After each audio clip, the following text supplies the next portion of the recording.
Salut à toute la grande communauté de l'Acadia Cybersec et bienvenue dans cette vidéo sur la cybersécurité et la géostratégie.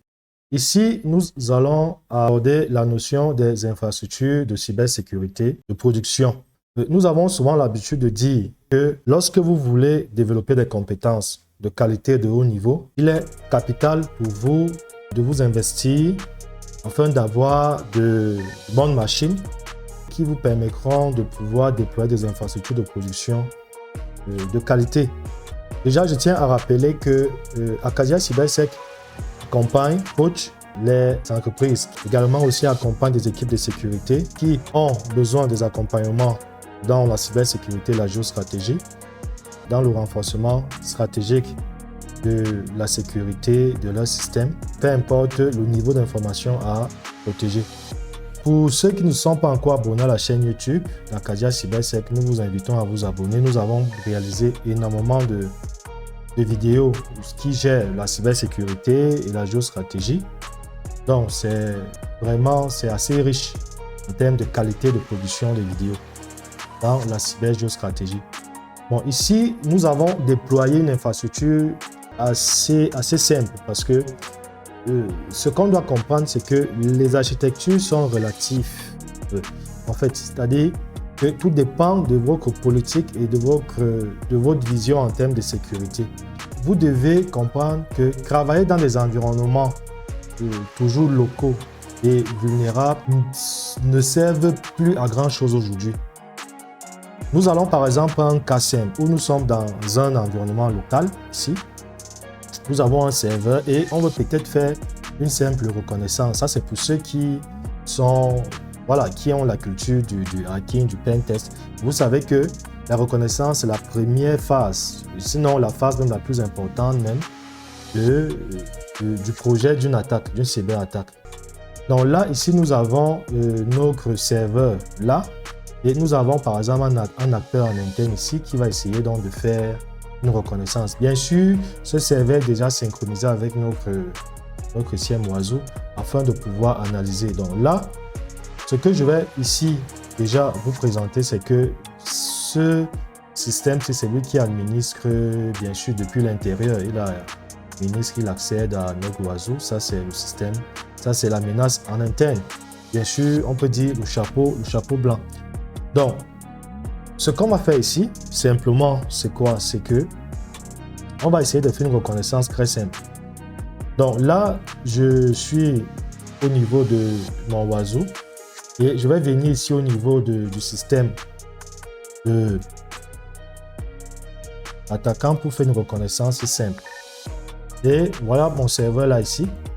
Donc je vais faire une reconnaissance très simple où je vais lancer la reconnaissance afin de pouvoir afficher les services. Et je tiens à rappeler que c'est ce serveur là ici. Vous pouvez voir son adresse IP. Donc là, ça c'est un premier scénario.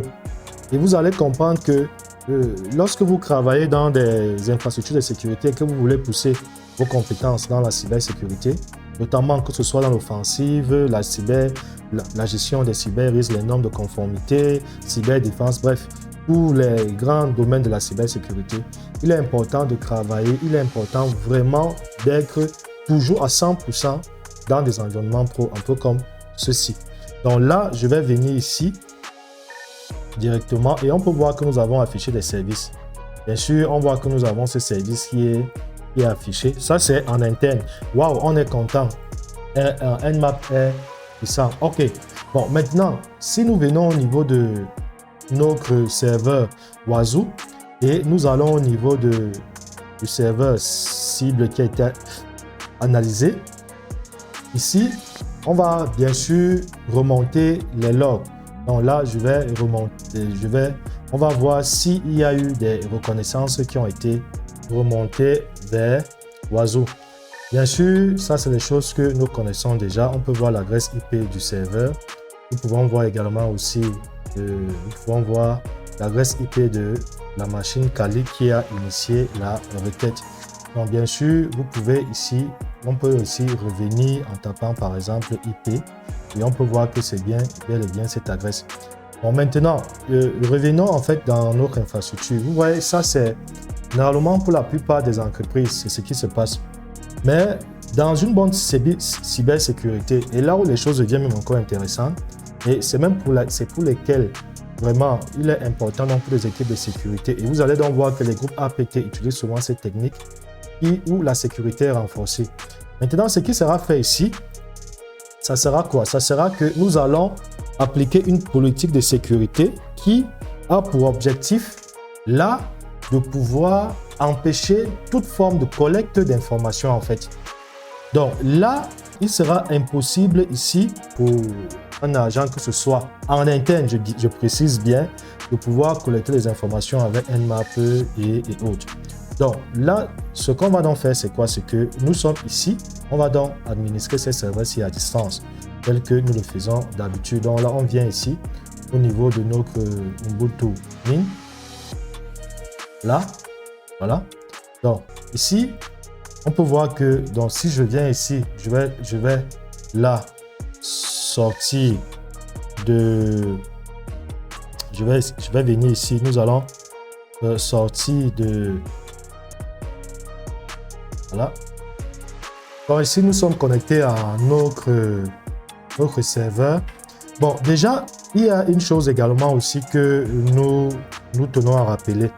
Lorsque vous êtes dans une infrastructure comme celle-ci ou bien beaucoup plus grande, les serveurs sensibles, vous devez désactiver tous les protocoles inutiles, c'est-à-dire par exemple comme le protocole ping, ça ne sert à rien. Le protocole ping n'est pas un protocole normalement qui doit être disponible sur un serveur sensible. Le ping peut être utilisé simplement juste lorsqu'on veut faire du screenshotting ou bien de la maintenance. En dehors de ça, vous n'avez pas besoin. Donc ici, nous allons donc appliquer un ensemble de règles de sécurité qui permettent de renforcer justement la sécurité qui a pour objectif de limiter, de bloquer justement les niveaux de reconnaissance. Donc là, on va donc revenir ici, on se connecte là, nous sommes ici. Dans ce cas, on va donc venir là. Donc là, on peut voir que nous sommes sur notre serveur ici. Donc si on voit, on peut bien voir son adresse IP. OK. Donc là, on va directement appliquer dans ces règles-là. Mais avant de bloquer, on va d'abord faire dans des pings vers notre serveur, sachant que nous avons accès. Donc, si je vais donc faire un ping vers ce serveur-ci, vous voyez que là, ça marche. Tout est OK. Bon, maintenant, on va donc bloquer. Bon, ici, comme vous pouvez déjà le savoir, ce sont des règles, des politiques de sécurité que nous voyons dans nos programmes. Et que nous appliquons à nos clients pour la sécurité de leurs infrastructures et aussi même dans les programmes de formation dans la cybergéostratégie. Bon, ici, si nous venons par exemple, nous essayons de lancer un ping, encore, on essaie de lancer un ping, vous voyez que le serveur n'est plus disponible. Par contre, le service, si nous venons ici, on va essayer de sortir, de se connecter. Parce que là, on s'est déconnecté. Nous étions connectés ici en SSH. Les services, par contre, fonctionnent bien. Il n'y a pas de souci. Donc, si on revient ici, on va donc essayer donc de se reconnecter en saisissant donc le mot de passe. Vous voyez que ici, là, on s'est connecté au serveur sans problème. Donc, on a accès au service, mais maintenant, on ne peut plus faire simplement la reconnaissance. Donc là, si on revient donc ici, nous essayons donc de relancer, par exemple, la reconnaissance avec cette machine depuis l'intérieur. Vous voyez qu'il ne pourra plus collecter les informations. Et le plus intéressant encore, c'est quoi? C'est que tous les PC qui sont ici à l'intérieur seront blacklistés. Vous voyez que là, ils ne pourront plus avoir accès à quoi que ce soit. Donc, vous voyez que là, si je reviens ici au niveau de mon infrastructure, vous pouvez voir que nos collègues n'arrivent pas à collecter des informations. Donc, si je reviens au niveau de Wazoo, par exemple, ici, donc on va actualiser la page. Vous voyez que là, nous n'avons même plus, vous voyez que ici, nous n'avons plus les informations qui ont été remontées. On n'a quasiment plus. Ça fait partie des informations qui avaient été envoyées et bien sûr, bien avant. Donc, là, ici, vous pouvez voir que si je reviens ici au niveau du système, ce système, voilà, on voit que Inactive ne parvient plus à collecter. Et là, par exemple, c'est une très bonne chose. Donc, du coup, vous voyez que même s'il fait, donc, il n'a même pas accès au ping. Par contre, les services sont par exemple disponibles et tout ça. Mais lui, il sera par exemple, on peut appliquer via les règles de Suricata qu'il soit blacklisté justement. Vous voyez que tout ça, ce sont des règles de Suricata que nous appliquons pour pouvoir renforcer la sécurité. Donc vous voyez que maintenant, vous en tant que pentester, vous pouvez travailler dans ce type d'infrastructure qui vous permet de pouvoir comprendre mieux la sécurité en profondeur. Bon, là maintenant, ce qui est intéressant, c'est quoi? C'est que nous allons étendre notre infrastructure et je tiens à rappeler que ça, c'est la zone. Ici, cette zone-ci, là, c'est la zone Blue Team où nous avons Cortex, MIPS, le swap et tout le reste et aussi tout ce qui concerne la suite. Mais nous n'allons pas traiter ça ici. Bon, là, il est important simplement de comprendre beaucoup de choses. Vous devez savoir que les règles de Suricata qui sont utilisées ont été mises à jour et améliorées, par exemple. À une certaine époque, Suricata, par exemple, se contentait de bloquer toutes les requêtes qui venaient, par exemple, du WAN vers tous les réseaux en interne. Maintenant, il a amélioré son service en disant que, OK, au lieu de tout bloquer, on bloque exclusivement que les réseaux qui sont connectés à son pare-feu, du moins des réseaux de confiance dont il a la charge d'assurer la sécurité. Donc là, on va donc accéder à cette zone et depuis notre utilisateur apt ici, on va donc essayer de faire des reconnaissances et on va donc voir ce qui se passe. Donc là, je vais aussi démarrer ce bonhomme. Donc là, après avoir démarré, ici, on va d'abord venir au niveau de notre pare-feu. Donc là, si on revient, bien sûr, on le dit encore que c'est celui-ci qui gère tout, qui se charge de pouvoir accéder aux interfaces. Donc là, qu'est-ce qui se passe en fait? Nous sommes au niveau de notre pare-feu pfSense. Je tiens à rappeler que pfSense est un très grand pare-feu de sécurité. La sécurité ne repose pas sur l'un éditeur de pare-feu. Non. Pour ceux qui pensent toujours que la sécurité repose parce que c'est un éditeur, ils ne comprennent en fait rien de la sécurité. La sécurité repose d'abord sur votre politique et stratégie de sécurité. Le pare-feu n'est qu'un élément qui vient renforcer, qui vient appliquer en fait, qui vient vous accompagner dans la stratégie de votre politique de sécurité. Donc c'est pour ça que il est important de comprendre déjà que les pare-feux qui sont d'office propriétaires ne sont pas toujours les pare-feux les plus sécurisés. Pourquoi? Parce que vous voyez toujours les failles de sécurité sont toujours là et c'est la stratégie qui repose sur c'est votre politique et stratégie qui définissent justement le niveau de votre sécurité. Donc ici nous avons dans notre pare-feu ici, là on va aller par exemple au niveau de Suricata afin de pouvoir analyser les. On peut voir qu'on a analysé. On a défini une interface d'analyse depuis l'interface client, c'est elle qui analyse. On peut définir aussi ça, ça dépend. Bon, l'objectif ici, c'est de faire quoi? Ici, vous allez voir que récemment, il y a des nouvelles normes des améliorations des règles de sécurité qui ont été vues. Vous voyez que si vous ne travaillez pas dans cette logique-là, vous serez toujours dépassé en fait. Bon, regardez, je vais essayer de faire une reconnaissance vers ce serveur-ci. Ça, c'est depuis celui-ci. Bien sûr, déjà, comme nous l'avons dit, il y a ici une règle déjà qui empêche toute forme de reconnaissance. OK? Bon. Et du coup, si je viens ici, je viens par exemple là, depuis mon système Kali ici. Bon, là, je vais venir faire donc un petit ping vers mon serveur. Vers mon serveur en question. Voilà.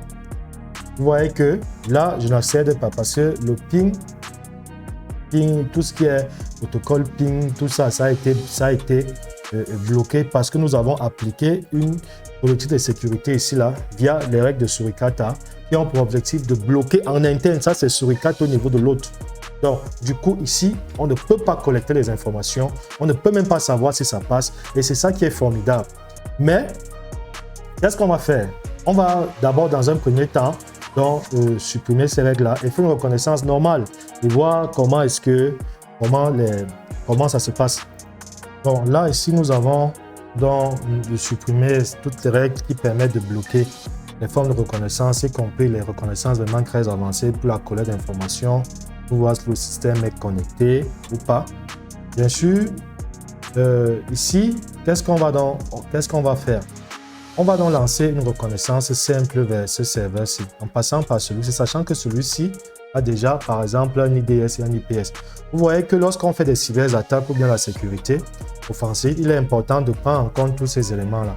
Donc là, je vais donc venir ici, je vais essayer donc de faire déjà un ping.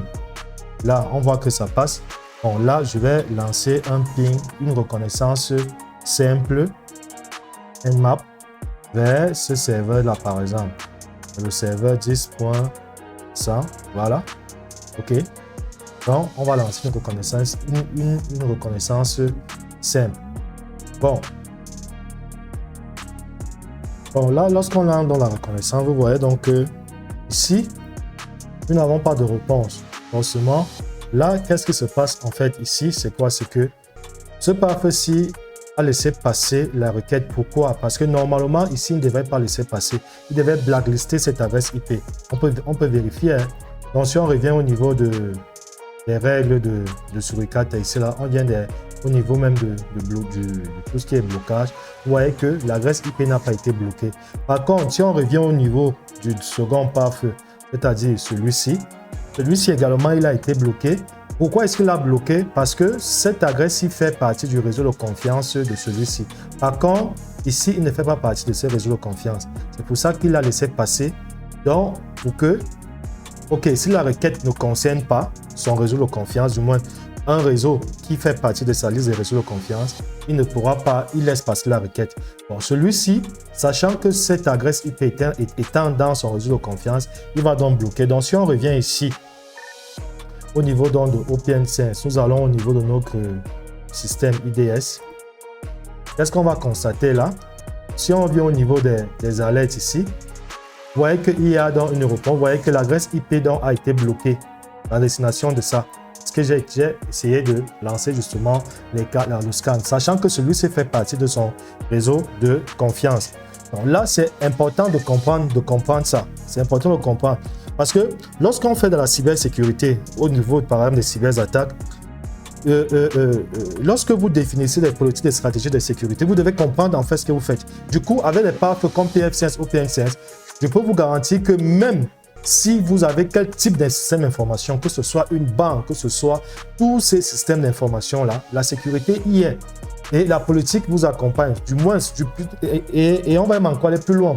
Parce que ces systèmes-ci ont des versions exclusives, par exemple PL5+, qui est pratiquement la version exclusive Enterprise, mais qui n'est pas différente de celle-ci, mais qui garantit la licence justement pour des normes voilà, de cybersécurité qu'on connaît.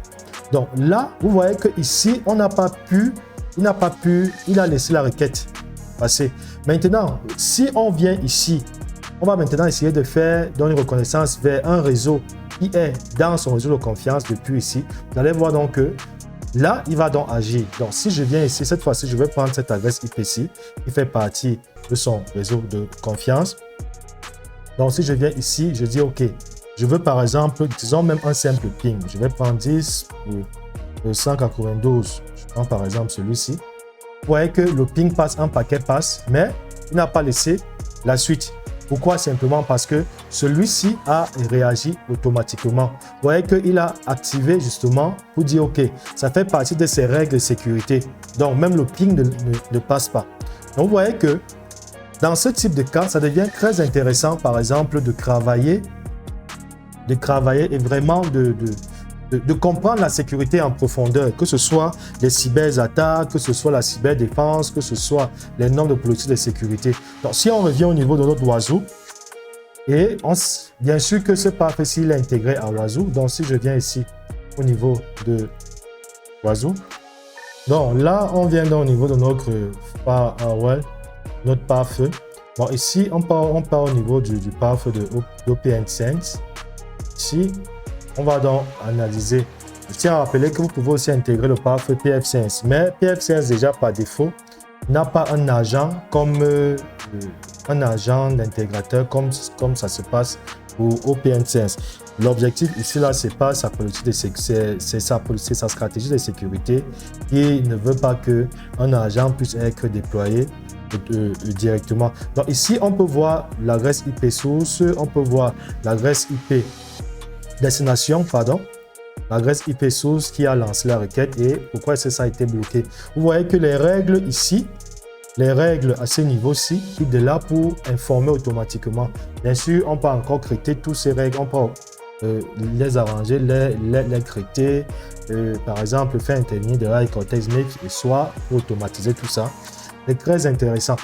Donc là, vous voyez que ici, une fois que j'ai simplement fait un ping dans un réseau de confiance, il a bloqué. Mais lorsque c'est dans un réseau qui n'est pas dans son réseau de confiance, vous voyez qu'il laisse passer la requête. Or, celui-ci, donc, c'est une seconde barrière. Vous voyez que là, ça devient très intéressant, surtout lorsque vous faites de la sécurité des systèmes critiques.